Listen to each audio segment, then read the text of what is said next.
Hey everyone, welcome. If everyone can hear me okay, could someone let me know in the chat? All right, I see some, so I'm thinking that's a yes. Thank you all so much. We're just gonna get started in just a minute. We're gonna get started on time since we have limited time.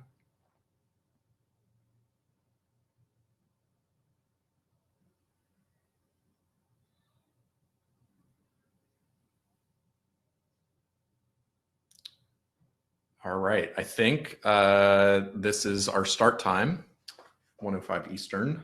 So we'll go ahead and get started. And today we're going to talk about creating ready-made development environments using Lando.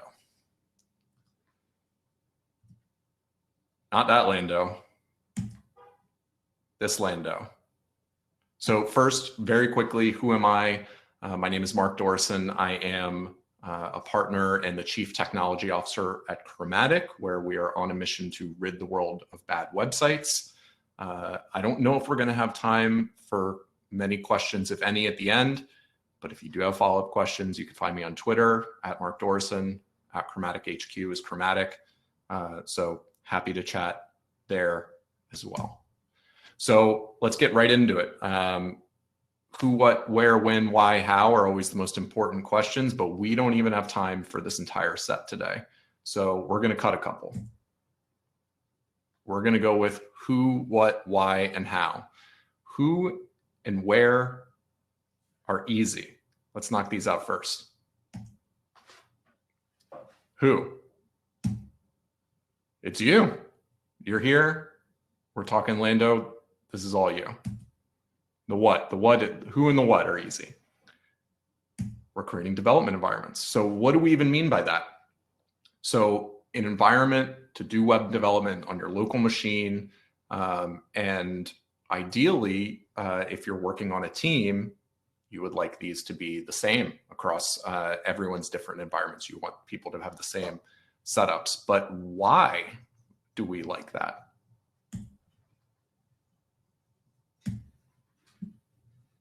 Infrastructure is complicated. Packages are complicated to keep up to date on different infrastructure. I'm sure many of you have experienced situations where you have a version, whether it be PHP, Apache, Nginx, any of numerous other infrastructure pieces. Keeping those versions in sync across your development environment, your team's development environment, production, any other environments can be quite complicated, especially if anyone's managing that manually or if there's not some kind of shared set of state. Teams are also more specialized than they used to be. So we're talking about development environments here, but this can be a pain for developers who don't do a lot of DevOps work. So many of you maybe have experience in setting these things up locally. I know I have in the past where, yeah, no problem. I'll set up Apache on my local machine. I'll set up PHP. But as our teams become more specialized, it's common that there are more people who they're experts in the jobs that they do, but the jobs that they do are not setting up these services. So we want to make that easy for them, or at least easier. And the other piece is that when a new team member joins your project, you want them to be up and running as quickly as possible. Time is money, whether it's your money, whether it's your client's money, whether it's your employer's money. Simplifying local development and DevOps so you can focus on delivering value to your clients is going to be an improvement. If you have a new team member joining and they spend 3 hours setting up their development environment to work on one ticket that only takes them an hour, that's not ideal. So we're moving quickly, but how are we going to do this? This is the most important. This is why you're here. Nope, it's this. It's this Lando. So these are just some of the services that are available out of the box with Lando. So we've got PHP, MariaDB, MySQL, a whole host of others, Apache, Redis, Solar. You probably use some combination of these. We're at DrupalCon, so some combination of these on your Drupal sites. But it can do a lot more as well. It's not just for Drupal projects. So one of the biggest solutions that Lando brings to the table, and there are other options out there, but that when I mentioned earlier about keeping versions in sync. So if you upgrade PHP in production or in your development environments, how do you keep that in sync between production, QA environments, development environments? With Lando, which we're going to see, we can make those changes, PHP to 7.3 to 7.4 or different versions, in a one-line change. Sometimes these are no big deal, but they can become a nightmare if you are troubleshooting something and you're on different versions of, in this example, PHP, but really any of the services that were on that previous slide. And we're going to be able to check out the code and start without configuring anything locally besides installing Lando. So are we going to do a live demo? No, we are not going to do a live demo.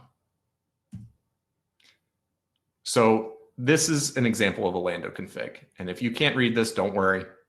This is a lot. You're not supposed to be able to read this. So let's zoom in and start with the basics. So this is better, but we can go even further. Okay, this seems doable. Here's an example of a basic Lando configuration. You can see a project name. You can see a recipe title, in this case Drupal 9, and then some configuration, which is setting some values, overriding what's the default in the recipe. So here we see PHP is set to 7.4, web root, where our, in this case, Drupal is installed in our document, in our repository, in the /web directory. We've got xdebug turned off. And in this case, we're serving from Nginx instead of the default Apache for one of the reasons that I mentioned. We want to match production. We want to be testing in a similar and developing in a similar environment than what to what we have in production. So in this case, production is on Nginx, so we want to be on Nginx here. And here, you can see an example. This is a diff displayed of when we upgraded from PHP to 7.3 to 7.4. It took one line.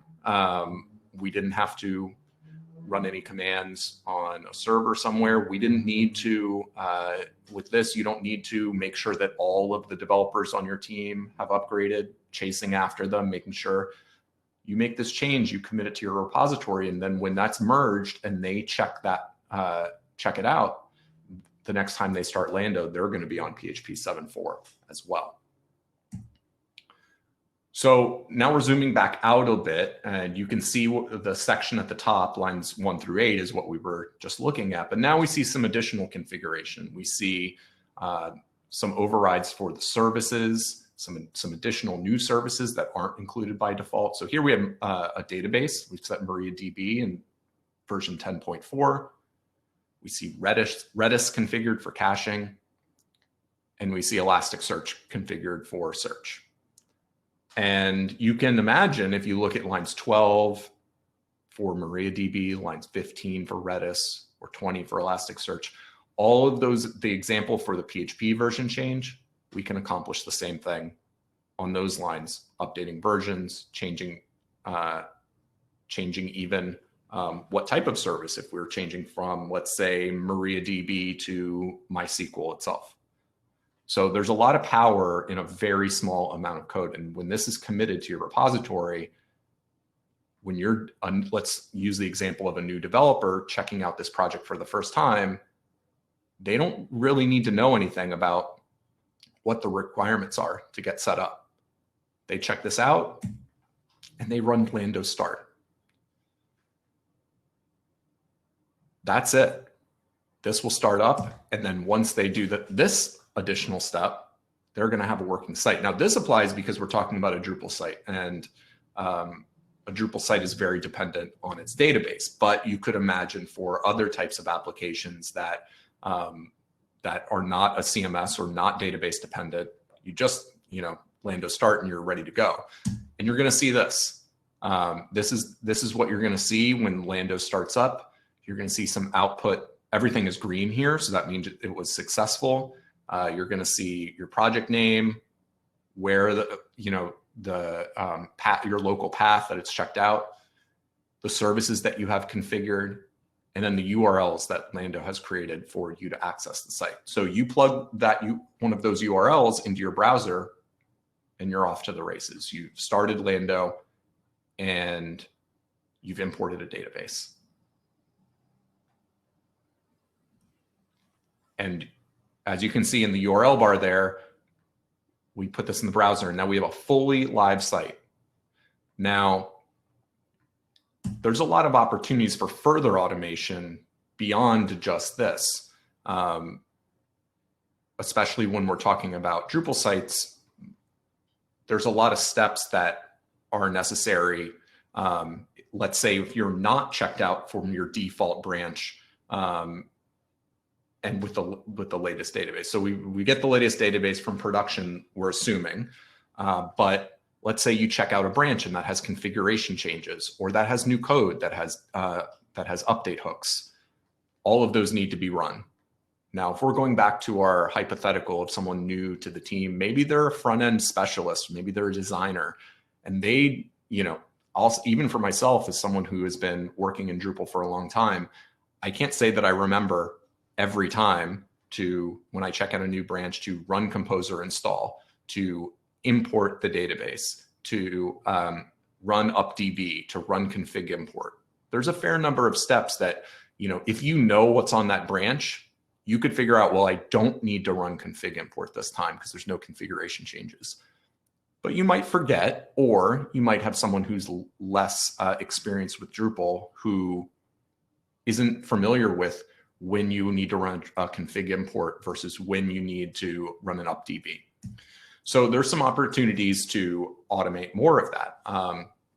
This is a repository that is open source, and this is a command line tool that we use on a number of our projects to make it easy for someone to start up and do all those tasks. And it's built on top of Lando.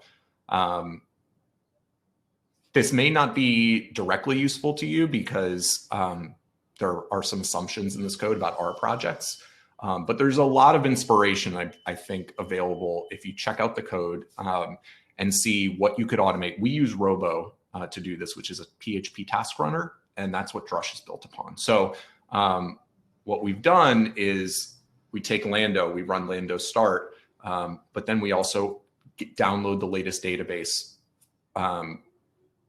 automatically. We import that database. We run Drush deploy, which runs config import, cache clear, and those steps. So we run through all that, and at the very end, as I showed, then you have a fully loaded site, and that developer can be confident that everything is as intended and imported to Drupal.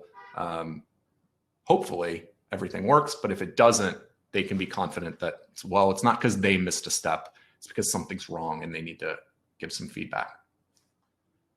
We have a couple minutes for questions. So if anybody has a question, please drop it into the chat. I see a question about multi-site setup with Lando. Totally possible. We do it. There's some assumptions about whether you might want to create a separate database service for every site as opposed to one database service that contains all the databases. If I'm remembering correctly, we are setting up a separate database service for each one.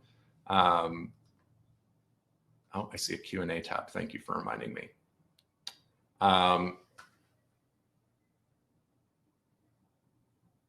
So I have a question. It says, how do I update my production site? I'm not sure I understand, but I can, just to clarify, so Lando is for local development using Docker.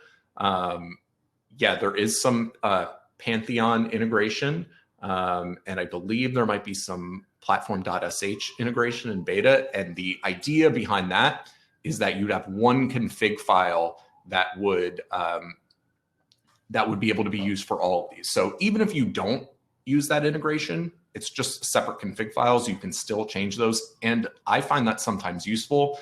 I like to, update our development environments first, as we're talking about version. So we want to, have everyone running development, let's just say PHP 7.4, before production is running 7.4. We want QA to be running 7.4 before that. There's a question about comparison with Docker Compose. So Lando is built on top of Docker. So it's adding functionality on top of that. But I don't think that there's anything, I mean, you could roll your own essentially, but if there's, it's a value add from what I understand. I see quite lots of questions. Lando is broken because I updated Docker. I would downgrade Docker. I do not keep, I don't auto update Docker, and I try to keep track of what is the latest version that Lando supports, and I don't move past that.